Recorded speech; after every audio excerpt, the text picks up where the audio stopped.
Hello everyone, स्वागत है आपका मोशन चैप्टर के लेक्चर नंबर 5 में। आज की इस लेक्चर में हम ग्राफिकल रिप्रेजेंटेशन ऑफ मोशन को पढ़ने वाले हैं, लेकिन इससे पहले इस चैप्टर का 4 और लेक्चर्स आ चुके हैं। यदि आपने उन लेक्चर्स को नहीं देखा है तो ऊपर आई बटन में या फिर नीचे डिस्क्रिप्शन में लिंक मिल जाएगा, आप जाकर वहाँ से देख सकते हैं। आज का टॉपिक शुरू करने से पहले कुछ जनरल इन्फॉर्मेशन। यदि आप इस चैनल पर नए हैं तो चैनल को सब्सक्राइब करिए। यहाँ पर आपको साइंस सब्जेक्ट का फिजिक्स, केमिस्ट्री, बायोलॉजी तीनों पार्ट्स के चैप्टर वाइज वीडियोस आपको मिलते हैं, जिनके मदद से आप घर बैठे साइंस सब्जेक्ट की तैयारी काफ़ी अच्छे से कर सकते हैं। तो चलिए शुरू करते हैं आज का हमारा lecture, graphical representation of motion. Graphical representation of motion में सबसे पहला है distance time graph. Distance time graph यानी इसमें हम डिस्टेंस और टाइम के बीच में क्या रिलेशनशिप है उसको हम ग्राफिकली देखते हैं। सबसे पहला हमारा है डिस्टेंस टाइम ग्राफ में यूनिफॉर्म मोशन। यूनिफॉर्म मोशन के लिए डिस्टेंस टाइम ग्राफ क्या होगा? सबसे पहले हम रिकॉल करते हैं यूनिफॉर्म मोशन क्या होता है। यूनिफॉर्म मोशन वैसा मोशन है जिसमें इक्वल इंटरवल ऑफ टाइम में इक्वल डिस्टेंस ट्रेवल होता है। इसको ग्राफिकली रिप्रेजेंट करने के लिए एक हम ग्राफ बनाएंगे जिसमें 2 एक्सिस होता है, एक एक्स और दूसरा वाई। एक्स एक्सिस पे हमने टाइम को रखा और वाई एक्सिस पर डिस्टेंस को रखा, ठीक है। और ये जो हमारा बीच का जो ये लाइन दिखा रही है, बीच का लाइन हमारा दर्शाता है कि यह मोशन यूनिफॉर्म मोशन है, ठीक है। Distance time graph for a body moving with uniform speed that is uniform motion is a straight line. मतलब किसी भी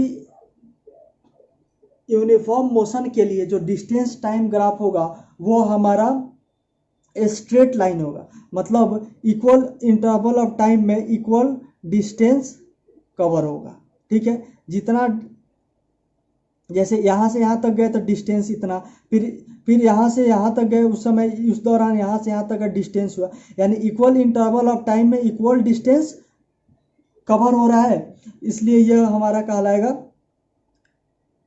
यूनिफॉर्म मोशन। और इसको ग्राफिकली हम ऐसे रिप्रेजेंट करते हैं, ठीक है।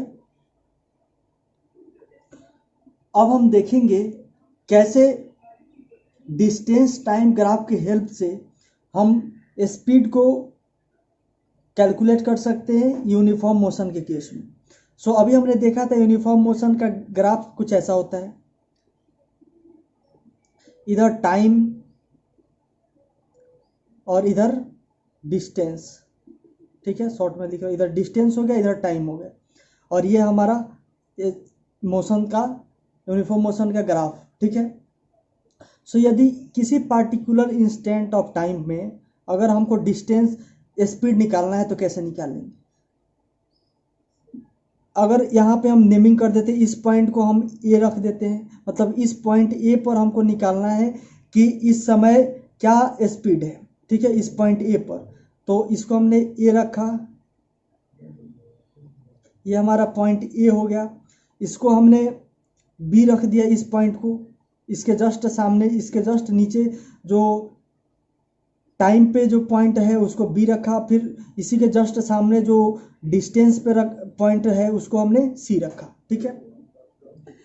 अब हमको निकालना है कि इस पॉइंट पे, ए पॉइंट पे उस बॉडी का स्पीड क्या होगा, ठीक है।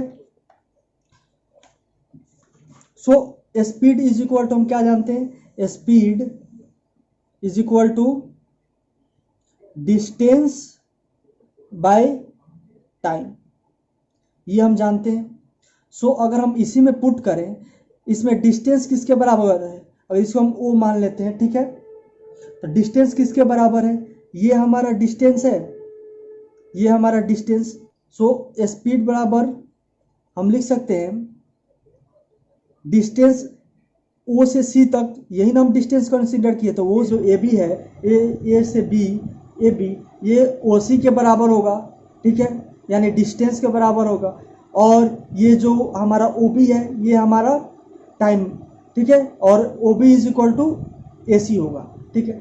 तो हमको यहाँ पर लिखना है डिस्टेंस के बदले हम लिख सकते हैं ए बी, यहाँ से यहाँ तक ये हमारा डिस्टेंस हो गया ओसी के बराबर। तो इसको नहीं लेकर के हमने इसको लिया। सो डिस्टेंस के जगह पर हम ए से बी की दूरी क्या है, ए बी लिख दिए, ठीक है। बाय टाइम, टाइम की जगह पर हम लिखे ओ बी, ये यही हमारा ओ से बी, ये हमारा टाइम टेकिंग है, ये हो गया हमारा टाइम।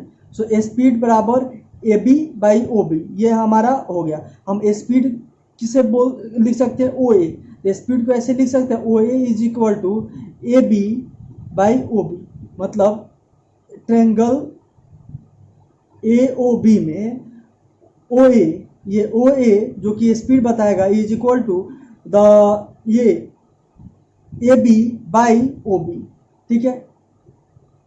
तो इस प्रकार हम ग्राफिकली डिस्टेंस टाइम ग्राफ से स्पीड निकालते हैं, ठीक है। सो हम लिख सकते हैं the slope O A of distance time graph represents speed.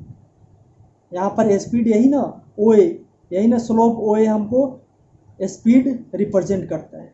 सो इस तरह से हम डिस्टेंस टाइम ग्राफ से स्पीड फाइंड आउट करते हैं ग्राफिकली।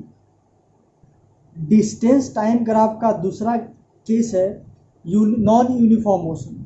नॉन यूनिफॉर्म मोशन में डिस्टेंस टाइम ग्राफ कैसा होता है। सो उसी प्रकार जिस तरह हमने यूनिफॉर्म मोशन में भी लिया था, यहाँ पे भी दो एक्सिस होंगी, एक एक्स एक्सिस दूसरा वाई एक्सिस। वाई एक्सिस पे डिस्टेंस और एक्स एक्सिस पे टाइम। सो डिस्टेंस, और ये जो हमारा कर्व लाइन दिखा रहा है ये डिस्टेंस टाइम ग्राफ, ये बता रहा है हमारा नॉन यूनिफॉर्म मोशन। ये जो दिखा रहा है वो नॉन यूनिफॉर्म मोशन, ठीक है। सो इसको हम लिख सकते हैं the distance time graph for non uniform motion is curve line. ऐसा अगर डिस्टेंस टाइम ग्राफ के बीच में कर्व लाइन दिखे, यानी वो लाइन नॉन यूनिफॉर्म मोशन को रिप्रेजेंट कर रहा है, ठीक है। डिस्टेंस टाइम ग्राफ के बाद अगला ग्राफ है स्पीड टाइम ग्राफ। यह ग्राफ स्पीड टाइम ग्राफ, यह ग्राफ स्पीड और टाइम दोनों के बीच का रिलेशनशिप बताता है, यानी यह ग्राफ एक्सीलरेशन को देता है। इस ग्राफ के हेल्प से हम एक्सीलरेशन को फाइंड आउट करते हैं कि एक्सीलरेशन 0 है या फिर कुछ और है। यदि एक्सीलरेशन 0 आता है यानी वो ग्राफ यूनिफॉर्म स्पीड को शो करता है, ठीक है। इससे पहले हमने पढ़ा था distance time graph. Distance time graph हमको स्पीड देता है, वहीं स्पीड टाइम ग्राफ एक्सीलरेशन देता है। इस प्रकार के क्वेश्चन एमसीक्यू में आ सकते हैं कि स्पीड टाइम ग्राफ क्या देता है, तो उसमें ऑप्शन रहेगा एक्सीलरेशन, स्पीड, डिस्टेंस, कुछ भी होगा तो उसमें हमको एक्सीलरेशन पे टिक करना होगा, ठीक है। सो स्पीड टाइम ग्राफ में जो फर्स्ट केस है वो है फॉर कांस्टेंट स्पीड। किसी भी कांस्टेंट स्पीड के लिए स्पीड टाइम ग्राफ क्या होगा वो हम देखेंगे। तो हमने यहाँ पे दो एक्सिस लिया, वाई एक्सिस पे हमने स्पीड रखा, एक्स एक्सिस पे टाइम। और चूंकि स्पीड कांस्टेंट है तो उसमें किसी प्रकार का चेंज नहीं होगा, तो वो जो होगा हमारा स्ट्रेट लाइन होगा। सो हम कह सकते हैं स्पीड टाइम ग्राफ में जो यूनिफॉर्म या कांस्टेंट स्पीड के लिए जो ग्राफ होगा वो स्ट्रेट लाइन होगा, चूँकि with the change in time, मतलब समय के साथ उस स्पीड में कोई चेंजिंग नहीं आ रहा है। जैसे यहाँ पे जब था तो उसका जितना स्पीड था इनिशियली, जितना स्पीड था उतना ही स्पीड कुछ समय बीतने के बाद भी उतना ही है। इसलिए इसका जो ग्राफ होगा वो स्ट्रेट लाइन होगा और parallel to the time axis. ये जो ग्राफ है, ये जो लाइन है इस टाइम एक्सिस के पैरेलल है, ठीक है। सो हम यहाँ पे लिखेंगे the speed time graph of a body having constant speed is a straight line। कैसा? Parallel to the time axis, straight line होगा और वो लाइन टाइम एक्सिस के पैरेलल में होगा, ठीक है। अब चूंकि स्पीड कांस्टेंट है तो इसमें जो एक्सेलरेशन होगा वो 0 होगा। हमने यहाँ पे शुरू में बताया था स्पीड टाइम ग्राफ एक्सेलरेशन देता है, तो एक्सेलरेशन का वैल्यू जीरो भी तो हो सकता है। तो यहाँ पे एक्सेलरेशन का जो वैल्यू होगा जीरो होगा, क्यों? क्योंकि यहाँ पे जो स्पीड है वो कांस्टेंट है। अब हम स्पीड टाइम ग्राफ से, जिसको वेलोसिटी टाइम ग्राफ भी बोला जाता है, कंफ्यूज नहीं होना है, ठीक है। तो स्पीड टाइम ग्राफ से कैसे हम डिस्टेंस को कैलकुलेट करेंगे? तो हमने पढ़ा था स्पीड टाइम ग्राफ कुछ ऐसा था, इस तरह से एक्स एक्सिस पे टाइम था, वाई एक्सिस पे स्पीड था, ठीक है। और इस तरह से स्ट्रेट लाइन था, यूनिफॉर्म स्पीड यानी कांस्टेंट स्पीड का ग्राफ। यदि अब पूछा जाए कि इस पार्टिकुलर पॉइंट ए पर किसी बॉडी द्वारा कितना डिस्टेंस कवर कर चुका गया है, मतलब कोई बॉडी किसी पार्टिकुलर यूनिफॉर्म स्पीड से टाइम टी में पॉइंट ए पर पहुंचती है, तो बताइए कि उस बॉडी का क्या डिस्टेंस होगा, ठीक है। तो डिस्टेंस हमको निकालना है पॉइंट ए पर। यहाँ से हम ऐसे एक सीधा लाइन नीचे की तरफ खींचेंगे, ठीक है, स्ट्रेट लाइन डॉट डॉट से करके मिला देंगे ऐसे, ठीक है। इसको हम बी पॉइंट मान लेंगे, ठीक है। और यहाँ पे ये हमारा इनिशियल, इसको जी ओ मान लेंगे, और यहाँ पे हम ये हमारा सी पॉइंट मान लेंगे, ठीक है। और हमको निकालना है डिस्टेंस।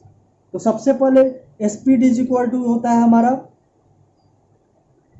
Distance by time. अब इसी में से हम लिख सकते हैं distance is equal to speed into time, यानी जब स्पीड में टाइम से मल्टीप्लाई कर देंगे तो हमारा डिस्टेंस निकल जाएगा। अब फिर से हम लिख सकते हैं distance is equal to, speed के जगह पर हम लिख सकते हैं स्पीड हमारा कौन सा, ये हमारा स्पीड है, ठीक है। स्पीड हमारा ये है, इस एक्सिस पे स्पीड है, तो हम इसको लिख सकते हैं स्पीड हमको यहाँ से यहाँ तक जो है वो इस बॉडी का कांस्टेंट स्पीड है, तो जितना ओसी है उतना के बराबर ए बी है। तो हम लिख सकते हैं स्पीड के जगह पर ए बी लिख सकते हैं, ए बी इसलिए लिखिए क्योंकि A B is equal to O C, ये दोनों एक दूसरे के बराबर है, इसलिए हमने यहाँ पे ओ सी की जगह पर ए बी लिखा। तो distance is equal to A B into time, time का एक्सिस ये है, तो टाइम हमारा ओ बी के बराबर हमारा टाइम लगा है, ठीक है। तो A B into O B, तो इस distance is equal to A B into O B. अब देखिए ये है हमारा रेक्टेंगल, ठीक है। ये हमारा हालांकि दिख रहा है इस स्क्वायर फॉर्म में, लेकिन ये हम बेसिकली रेक्टेंगल के फॉर्म में हम मान के चलते हैं। तो ये हो गया हमारा रेक्टेंगल। सो रेक्टेंगल का एरिया क्या होता है? Length into breath, length into breath rectangle का एरिया होता है। सो यहाँ पर हम डिस्टेंस इज इक्वल टू लिख सकते हैं, यहाँ पे ए बी क्या है, इसका स्क्वायर का लेंथ है, ए बी इस स्क्वायर का ब्रेथ है, और ओ बी इसका लेंथ है। सो यहाँ पे जो आया हुआ है लेंथ इंटू ब्रेथ के फॉर्म में आया हुआ है, तो हम इसको लिख सकते हैं distance is equal to area of rectangle, area of rectangle A B O C, area of rectangle A B O C. चूंकि हमने डिस्टेंस क्या आया A B into O B, और A B into O B square rectangle का side है, एक length है दूसरा ब्रेथ है, तो लेंथ इंटू ब्रेथ एरिया के बराबर होता है रेक्टेंगल का, इसलिए हम लिख सकते हैं distance is equal to the area of rectangle A B O C. अब यहाँ से पता चलता है कि यदि कहीं भी ग्राफिकली यूनिफॉर्म स्पीड के केस में अगर स्पीड टाइम ग्राफ दिया हुआ है और उससे हमें डिस्टेंस निकालना है, तो डिस्टेंस निकालने के लिए उसका हम उस फिगर का, उस रेक्टेंगल का हम एरिया निकाल देंगे, और वही एरिया जो होगा उस डिस्टेंस के बराबर होगा। तो स्पीड टाइम ग्राफ या वेलोसिटी टाइम ग्राफ में जो दूसरा केस है वो है नॉन यूनिफॉर्म एक्सेलरेशन। मतलब जब यूनिफॉर्म एक्सेलरेशन होगा तब कैसा ग्राफ होगा? यूनिफॉर्म एक्सेलरेशन क्या है, इक्वल इंटरवल ऑफ टाइम में जो rate of change of speed है वो इक्वल होना चाहिए। सो एक तरफ हमने स्पीड लिया, दूसरी तरफ टाइम लिया, और ये जो हमारा स्ट्रेट लाइन का जो स्लोप है वो हमको दिखाता है यूनिफॉर्म एक्सेलरेशन का। ठीक है, सो यहाँ पे लिखा हुआ graph of uniform acceleration is straight line. Uniform acceleration का ग्राफ स्ट्रेट लाइन होता है। और दूसरा पॉइंट है the slope of speed time graph या velocity time graph. Slope of speed time graph या velocity time graph gives acceleration. ये जो स्लोप जो है स्पीड टाइम ग्राफ के बीच का, ये हमको दिखाता है कि एक्सेलरेशन, ये इस बॉडी का एक्सेलरेशन रिप्रेजेंट करता है। अब हम स्पीड टाइम ग्राफ से डिस्टेंस और एक्सेलरेशन कैसे निकालेंगे उसको हम देखेंगे। ठीक है, सो ये हो गया हमारा टाइम, ये हो गया स्पीड, और ये स्लोप यूनिफॉर्म एक्सेलरेशन दिखाता है। लेकिन अगर हम पूछे कि इस पॉइंट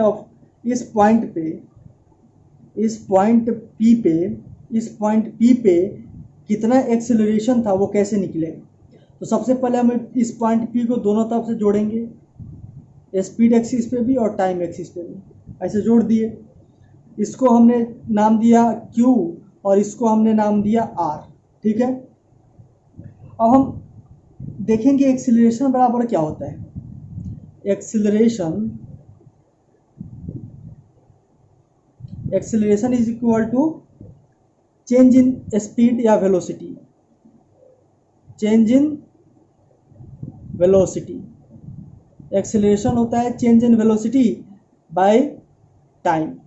ठीक है, अब हम लिख सकते हैं, यहाँ पे हम एक्सीलरेशन को शॉर्ट में लिख रहे हैं ACCL, उसके ऊपर N।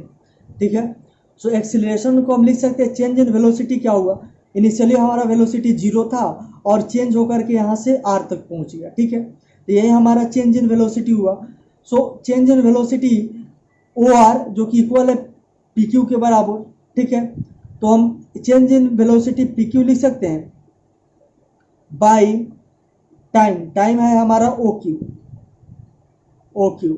So acceleration A is equal to PQ by OQ। ये हो गया हमारा एक्सीलरेशन। इस स्पीड टाइम ग्राफ से हमने एक्सीलरेशन को फाइंड आउट कर लिया। ठीक है, हमको अगर डिस्टेंस भी पूछ दे, एक यहाँ पे हम देख रहे हैं, और डिस्टेंस कैसे फाइंड आउट करेंगे, तो distance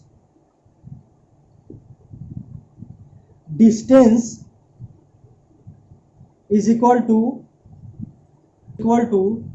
the area of triangle PQO। ये जो PQO ट्रायंगल है इसके एरिया के बराबर डिस्टेंस होगा। इसके पहले हमने वहां पे डिस्टेंस निकाला था यूनिफॉर्म मोशन के केस में, नहीं सॉरी, कांस्टेंट स्पीड के केस में, उसमें हमने ये रेक्टेंगल का एरिया निकाला था। तो रेक्टेंगल का एरिया वहाँ पे इसलिए निकाला था क्योंकि वहाँ पे जो स्पीड यहाँ से शुरू हुआ था, ये पोर्शन टोटल इंक्लूड रहता, लेकिन यहाँ पे जो हमारा शुरू हो रहा है स्पीड यहाँ से शुरू हो रहा है और यहाँ से धीरे धीरे ऐसे एक्सपेंड कर रहा है। सो यहाँ पे हम इस ट्रेंगल में जितना एरिया इंक्लोज होगा वही एरिया उस स्पीड के बराबर होगा। तो speed is equal to the area of triangle PQO, area of triangle PQO। तो area of triangle PQO, so distance बराबर हम लिख सकते हैं area of right angle triangle क्या होता है, 1/2 बेस इंटू हाइट होता है। सो हम लिख सकते हैं, अब देखिए एक सेकेंड, ये जो एरिया है इस टोटल रेक्टेंगल PQRO का हाफ है, क्योंकि ये डायगोनल के रूप में काम कर रहा है। तो डायगोनल किसी भी रेक्टेंगल को 2 इक्वल पार्ट्स में डिवाइड करता है। ठीक है, सो हम बोल सकते हैं कि ये जो एरिया है, ये एरिया टोटल एरिया का 1/2 है। ठीक है, तो एरिया ऑफ ट्रेंगल PQR के बदले हम लिख सकते हैं half the area of rectangle P Q O R, मतलब इस रेक्टेंगल के एरिया का हाफ जो होगा वो इस डिस्टेंस के बराबर होगा। ठीक है,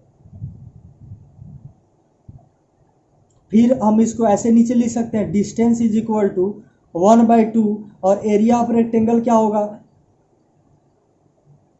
लेंथ इंटू ब्रेथ, तो लेंथ हो जाएगा हमारा ओ क्यू इंटू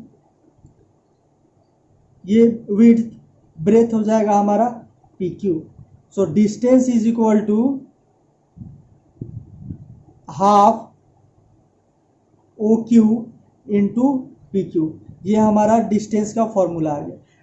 मतलब डिस्टेंस निकालने के लिए टोटल यही देखेंगे कि जितना एरिया जो इनक्लोज हो रहा है उसका हम डिस्टेंस निकाल देंगे। कांस्टेंट स्पीड के केस में ये पूरा एरिया है, क्योंकि उसका अगर आप ये स्ट्रेट लाइन था तो पूरा एरिया इनक्लोज हो रहा था, तो हमने पूरे का यानी उस पूरे रेक्टेंगल का एरिया निकाल दिया। लेकिन इसमें उस रेक्टेंगल का आधा एरिया इनक्लोज हो रहा है, इसलिए इसमें हम रेक्टेंगल के हाफ एरिया के बराबर कर देंगे, वही जो होगा वो डिस्टेंस के बराबर आ जाएगा।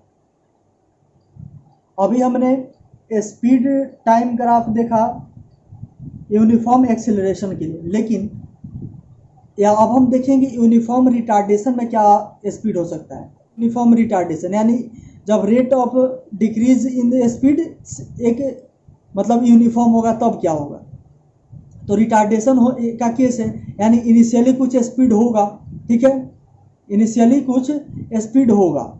सो मान लेते हैं यहाँ स्पीड इनिशियली इतना था, ठीक है, अब वो धीरे धीरे डिक्रीज करने लगा यूनिफॉर्म रेट पे, तो वो रिटार्डेशन यूनिफॉर्म रिटार्डेशन का जो हमारा ग्राफ होगा वो ऐसे हो जाएगा, डाउनवर्ड स्लोप हो जाएगा। ठीक है, ये हमारा डाउनवर्ड स्लोप हो जाएगा। इनिशियली कुछ स्पीड था और लेकिन धीरे धीरे उसमें स्पीड कम हुआ यूनिफॉर्म रेट पर और वो आकर के ऐसे जीरो हो गया, तो ये हमारा हो जाएगा यूनिफॉर्म रिटार्डेशन। ठीक है,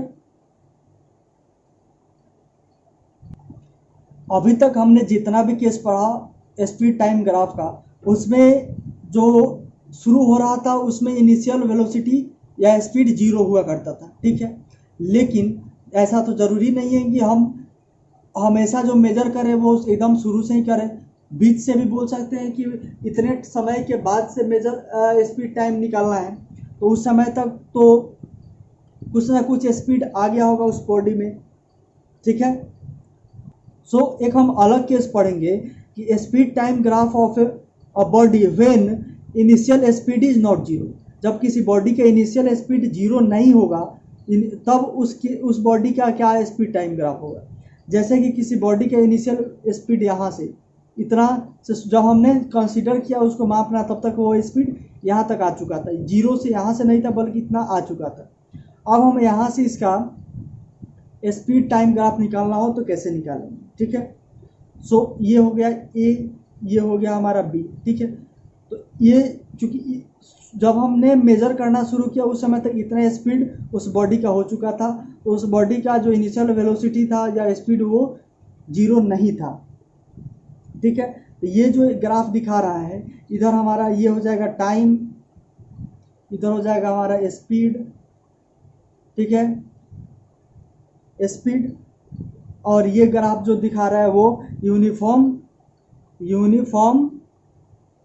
एक्सीलरेशन, ये हमारा ग्राफ है यूनिफॉर्म एक्सीलरेशन का। ठीक है, यानी ए पॉइंट से जीरो से यहाँ तक आने के बाद उस बॉडी का जो एक्सीलरेशन था वो यूनिफॉर्म एक्सीलरेशन था। ठीक है, अब कोई बोले कि अब ऐसे ग्राफ से हमको डिस्टेंस ट्रेवल निकालना है। ठीक है, हमको डिस्टेंस फाइंड आउट करना है इस ग्राफ से, तो कैसे करेंगे, सब पॉइंट बी पर।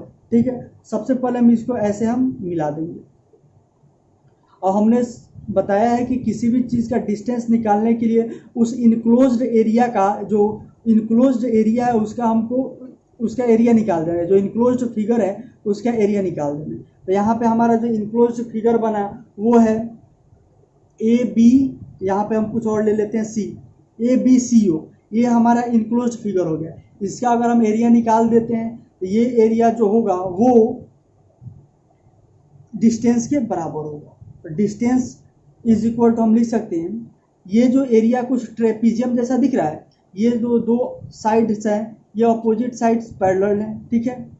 तो ये हमारा ट्रेपीजियम का फॉर्म बनाता है। तो area distance is equal to लिख सकते हैं एरिया ऑफ ट्रेपीजियम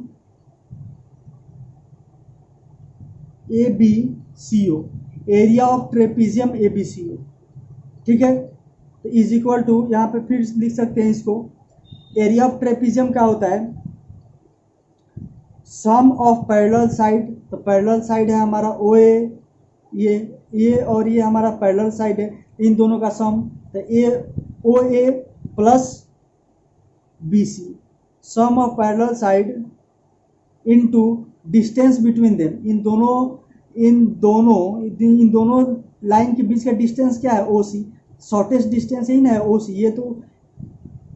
ये तो हमारा शॉर्टेस्ट डिस्टेंस नहीं हुआ। एरिया ऑफ ट्रेपीजियम का फार्मूला होता है sum of parallel side into the shortest distance between two lines, यानी उसको हाइट भी बोलते हैं। तो हाइट ये हो जाएगा OC बाई 2। तो ये हो जाएगा हमारा एरिया इस ट्रेपीजियम का, और यही एरिया जो होगा हमारा इस इनक्लोज्ड फिगर का, या इसका इसके डिस्टेंस के बराबर हो, ठीक है। स्पीड टाइम ग्राफ या वेलोसिटी टाइम ग्राफ का जो थर्ड और आखिरी केस है वो है graph for non uniform acceleration. Non uniform acceleration का ग्राफ होगा, उसमें जो हमारा ग्राफ होगा वो होगा कर्व लाइन, यानी कि जो rate of change of speed है वो यूनिफॉर्म नहीं होगा, ठीक है। सो ये हो जाएगा हमारा नॉन यूनिफॉर्म एक्सेलरेशन। इधर स्पीड हो गया या फिर वेलोसिटी हो गया, कंफ्यूज नहीं होना है। ये स्पीड टाइम ग्राफ या वेलोसिटी टाइम ग्राफ दोनों में से कोई भी पूछे, दोनों को हम एक ही तरह से डील करेंगे, ठीक है। सो ये हो जाएगा स्पीड वाई एक्सिस पे, और इधर एक्स एक्सिस पे हमारा टाइम हो जाएगा। और ये जो कर्व लाइन हो गया ये रिप्रेजेंट करता है नॉन यूनिफॉर्म एक्सीलरेशन का। सो इस वीडियो में बस इतना ही। अगले वीडियो में हम देखेंगे कैसे जो ग्राफिकल मेथड से कैसे हम तीनों लॉज ऑफ मोशन है उनको हम ड्राइव करेंगे। यदि आपको यह वीडियो अच्छा लगा हो तो वीडियो को लाइक करें, साथ ही साथ दोस्तों में शेयर करें, और यदि इस चैनल पर नए हैं तो चैनल को सब्सक्राइब करें, ताकि आने वाले वीडियोस की जानकारी आप तक सबसे पहले पहुंचे और आप घर बैठे साइंस सब्जेक्ट की तैयारी अच्छे से कर सकें। Thanks for watching.